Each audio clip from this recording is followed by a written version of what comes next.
Hello. तर आपण आहोत international film festival of India, जो गोव्यामध्ये होतो आहे. आणि आपल्यासोबत आत्ता आहेत लेखक, दिग्दर्शक आणि निर्माता प्रियदर्शन जाधव. तर त्यांचा रावसाहेब नावाचा सिनेमा आत्ताच जस्ट इफ्फीमध्ये दाखवण्यात आला आहे. आणि त्यांचं कॅरेक्टर खरं तर खूप वेगळं, मी पहिल्यांदाच असं कॅरेक्टर तुम्ही केलेलं बघितलं आहे. सिनेमाची स्टोरी रिव्हील नाही करत, पण त्याचा सब्जेक्ट जो आहे आणि हे कॅरेक्टर करत असताना तसं निगेटिव्ह याच्याकडे जाणारं कॅरेक्टर, निगेटिव्हच आहे कॅरेक्टर. तर ते चॅलेंजेस काय होते? कारण आपली एक ऑलरेडी छबी आहे अभिनेता म्हणून, कॉमेडी अभिनेता म्हणून लोक जास्त ओळखतात, आणि हे अगदी ब्लॅक शेड असणारं कॅरेक्टर होतं. तर त्याच्याबद्दल सांगा. बेसिकली विनोदी अभिनेत्याची जरी इमेज असली किंवा काय, ते काम लोकांनी अधिक पाहिलेलं असलं तरी आंतरमहाविद्यालयीन स्पर्धेपासून किंवा आधीच्या कामांमध्ये जी खरं तर व्यावसायिकदृष्ट्या लोकांसमोर आली नाही, ती सगळी गंभीर प्रकृतीचीच कामं होती. फार कमी एकांकिका किंवा नाटकं अशी असतील जी विनोदी पद्धतीची होती. अर्थात व्यावसायिक रंगभूमीवर काम करताना विनोदी नाटकं मी केली अधिक, पण असं नाही आहे की मला गंभीर प्रकृतीचे किंवा वेगळ्या पद्धतीचे रोल करता येत नाहीत. विनोदी अभिनेत्याबद्दल एक विनाकारण असा एक समज डोक्यात निर्माण होतो की हा गंभीर प्रकृतीचं काम करू शकत नाही. तर असं काही नाही आहे. माझ्या कुवतीप्रमाणे, माझ्या आकलनाप्रमाणे मी रोल करायचा प्रयत्न केला आहे. रोलपेक्षा मला असं वाटतं मुख्य आहे सिनेमा. निखिलबरोबर माझा हा 3रा सिनेमा आहे. सो निखिलबरोबर काम करण्यात एक वेगळा चॅलेंज पण आहे, एक वेगळी किक पण आहे, आणि खूप इन्साईट देणारी प्रोसेस असते. खूपच गोष्टी नव्याने कळतात निखिलबरोबरच्या कामात.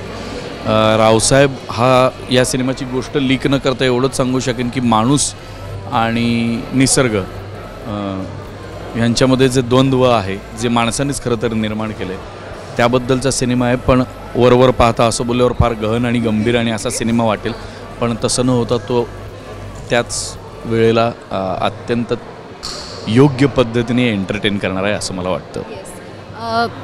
दगडूचं एक कॅरेक्टर आणि गोदावरीमधलं एक वेगळं कॅरेक्टर आणि आत्ता हे वेगळं कॅरेक्टर. तर हे कॅरेक्टर म्हणून तुमच्यातले व्हेरिएशन्स तर दिसतातच, पण रायटर म्हणून सुद्धा खूप गोष्टी आहेत म्हणजे वेगळ्या. तर हे सगळं मॅनेज करत असताना किंवा ही जी क्रिएटिव्ह प्रोसेस आहे त्याची ओव्हरऑल प्रक्रिया काय आहे तुमची? आणि माझ्या मते नट म्हणून काम करत असताना जितकं मला भूमिकेबरोबर प्रामाणिक राहता येईल, हा पहिला भाग. दुसरा भाग, जेवढं इंट्युशनने आणि इन्स्टिंक्टिव्हली काही गोष्टी जर करता येत असतील तर त्या करून बघणे. कारण मी ह्या विचाराचा नाही आहे अजिबात की फक्त इम्प्रोवाईज किंवा इंट्युशन किंवा इन्स्टिंक्टिव्हली केलं पाहिजे आणि एका बाजूला फक्त थिअरी केली पाहिजे, असं नाही. तर मी ते दोन्हीचा ब्लेंड करायचा प्रयत्न माझा असतो, प्रत्येक नाटाचा असतो. माझा असं काही नाही, प्रत्येक नाटाचा असतो. तर त्याच्याबद्दल खूपही मी विचार करत नाही आणि अजिबात विचार करत नाही असंही नाही. एका पॉईंटला येऊन जेव्हा परफॉर्मिंग आर्ट असल्यामुळे कितीही विचार केला तरी तिकडे फॅब्युलसली परफॉर्म करता आलं पाहिजे, हा सगळ्यात आधी फोकस असतो. मग ते परफॉर्म होत नसेल तर मग ते इम्प्रूव्ह करावं लागतं, होत असेल तर ते एनहान्स करावं लागतं, एवढंच बघतो मी. आणखी एक प्रश्न, जितेंद्र जोशी गोदावरीमध्ये सुद्धा होते आणि यातसुद्धा होते.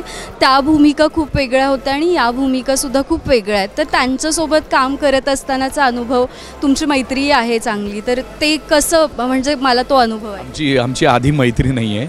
आम्ही आधी कामाच्या निमित्तानेच भेटलो आणि मित्र झालो. त्यामुळे निखिल एकमेव, मला असं वाटतं एकमेव दिग्दर्शक असा आहे ज्याने मला फार विविध पद्धतीच्या एक्स्ट्रीम इमोशन्स असलेल्या किंवा एक्स्ट्रीम ब्लॅक असलेली आता भूमिका किंवा एक्स्ट्रीम भूमिका करणं जरासं डिफिकल्ट आहे, चॅलेंजिंग आहे. डिफिकल्ट म्हणण्यापेक्षा चॅलेंजिंग आहे असं मी म्हणेन. तर प्रॉबब्ली त्याला जाणवत असेल की हे चॅलेंजेस मी माझ्या कुवतीप्रमाणे करू शकत असेल, म्हणूनच तो मला कदाचित कास्ट करत असेल. आणखी इफ्फीमध्ये तुम्ही गोदावरीच्या वेळेला पण आला होता आणि आत्ताही आला आहे. तर मला इफ्फीचा ओव्हरऑल तुमचा एक्सपिरियन्स कसा आहे तो ऐकायचा होता. मी ह्याही वेळेला आलो आहे, गोदावरीच्या वेळेलाही आलो आहे. माझे सिनेमे नसतानाही मी इफ्फीला अनेकदा येऊन गेलेलो आहे. मी अनेकदा इफ्फीला आलेलो आहे. वेगवेगळ्या पद्धतीचे सिनेमे मला पाहायला आवडतात. जगभरातले सिनेमे तुमच्या समोर आले आहेत आणि ते तुम्ही स्वतःहून बघत नाही तर मग काय उपयोग आहे. चांगला वाईट भला बुरा आवडला न आवडला समजला नाही समजला तरी शक्यतोवर मी सिनेमे पाहतो, कारण सिनेमा पाहण्यातूनच सिनेमा कळेल. सिनेमा लिहिण्यातून किंवा करण्यातून जेवढा कळेल त्याच्यापेक्षा 2 पैसे अधिक सिनेमा पाहण्यातून कळेल. फार इंटरेस्टिंग सिनेमे आहेत इफ्फीमध्ये. मी यावेळेला 2 सिनेमे पाहिलेत. द सेकंड ॲक्ट नावाचा एक सिनेमा पाहिला and the new year that never came नावाचा सिनेमा पाहिला आणि भयंकर आवडले मला दोन्ही सिनेमे. आणि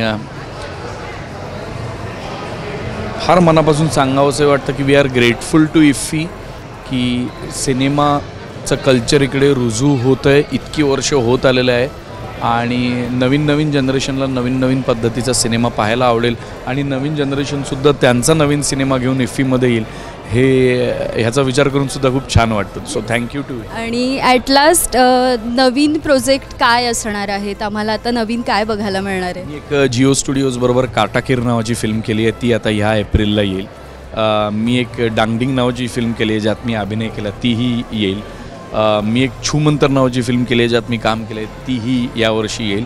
आणि मी एक सिनेमा लिहितो आहे. मी त्याचे आत्ता फार डिटेल्स देऊ शकत नाही, पण तो माझ्यासाठी खूप महत्त्वाकांक्षी सिनेमा आहे. बायोपिक आहे तो. कोणाचा आहे ते मी आत्ता सांगणार नाही. तेच. Thank you so much and we are very much excited to watch your movies. Thank you. Yes.